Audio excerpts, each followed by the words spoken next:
vajag drosmi, lai mīlētu, vai ne? Ziemassvētki ir mīlestības svētki. Mēs, kas gatavojamies uz reālu Ziemassvētku nozīmi, zinām, ka šis laiks ir brīnišķīgs laiks.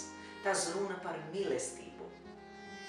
Mēs pārbaudījām jau mūsu ceļu dzīvi, mēs domājam par ticību, cerību. Šodien es gribu ar tevi un tavu ģimeni domāt par mīlestību. Ziniet, mīlestība ir redzamāka un konkrētāka starp visam jūtām.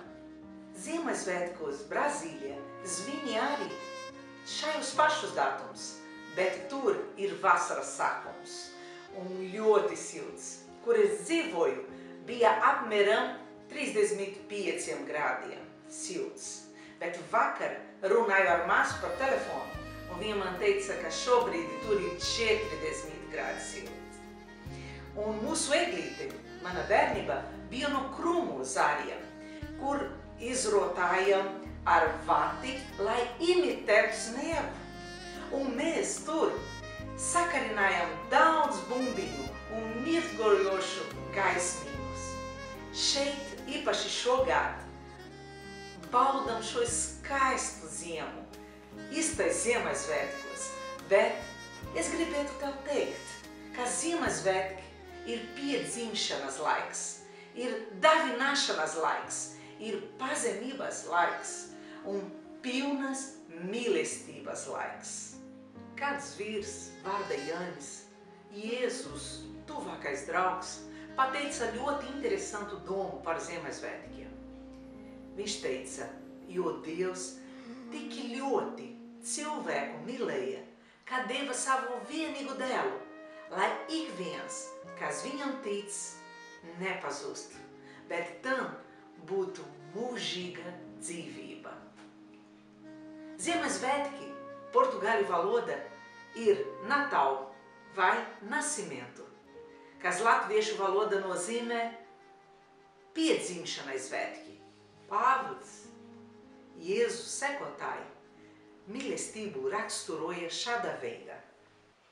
Mīlestība ir lēnprātība, mīlestība ir laipna, tā nekauš, mīlestība nelielas, tā nav uzpūtīga, tā neizturas piedaudzīgi, nemeklēt arī savu labumu, tā neizskaistās, tā nepiemin ļaunumu, tā nepriecājas par netaisnību, bet priecājas par patiesību.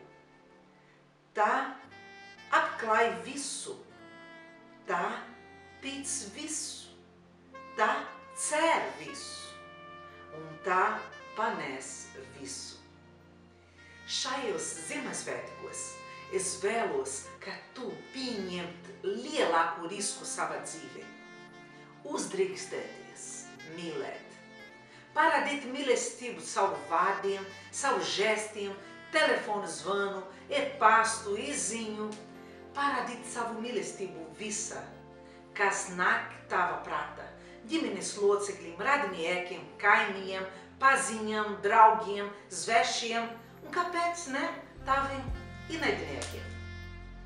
Man bija interesanta pieredze gadus atpakaļ. Bija Ziemassvētku laiks, un Dievs daudz man uzrunāja par mīlestību. Ziniet, es pieņemu kādu lēmumu. Uzdāvināšu labu dāvanu kādam, kurš tajos laikus man daudz sapināja un vajāja. Biju veikalā un skatīju cenu, un atcerējos, ka lētāki bija citur, un gāju turpi, lai nopirktu. Bet prece bija beigusies labas cenas dēļ.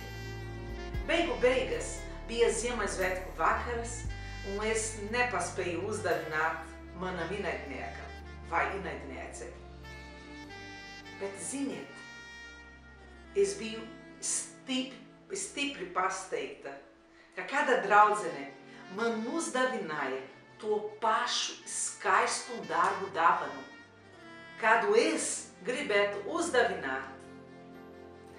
Vai tu domā, ka tā bija sakritība? zinu, ka tā nebija. Dievs ir paradījis, ka viņš mums tik ļoti mīlēja, ka deva savu vienīgu dēlu. Bet jūs nav jāgaida šī Ziemassvētki, cerot, ka kaut kas labs tev notiks, vai kāds dos tev dāvanu, vai atcerēsies tevi. Spēr pirmo soli, parādi, ka tava mīlestība ir aktīva, ka tā nav platoniskas, tukša sajūta. Uzdrīksties mīlēt, neļauj savam vilšanam vai rēta no pagātnes zagt tavas tiesības un privilēģiju izlemt un izvēlēties mīlēt. Es jums novēlu svētīgus, priecīgus, garšīgus, smaržīgus un mīlestība pilnus Ziemassvētkus vai Jēzus Kristus dzimšanas svētkus. Es tevi stipri apskauju. Tiksimies jaunajā gadā!